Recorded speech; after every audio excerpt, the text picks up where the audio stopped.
మాగంటి సునీత తరపున హైదరాబాద్ రహమత్ నగర్ లో ఎన్నికల ప్రచారం నిర్వహించారు బీఆర్ఎస్ వర్కింగ్ ప్రెసిడెంట్ కేటీఆర్.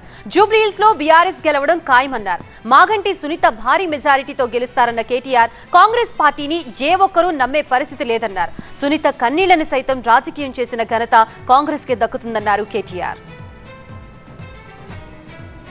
భర్త చచ్చిపోతే ఏడుపు రాదా? భర్త ప్రేమించిన మనుషులను చూస్తే వాళ్ళను ఎదురుగా కనబడుతుంటే బాధ అనిపించదా? ఆ తల్లి ఎక్కి ఎక్కి ఏడుస్తుంటే ఆ ఏడుపును కూడా రాజకీయం చేసి నోటికొచ్చినట్టు చిల్లర మాటలు మాట్లాడుతున్నారు కాంగ్రెస్ నాయకులు, కాంగ్రెస్ మంత్రులు. ఆ కన్నీటిలో దానిలో కూడా రాజకీయం చేసిన అరాచకపు పార్టీ కాంగ్రెస్ పార్టీ.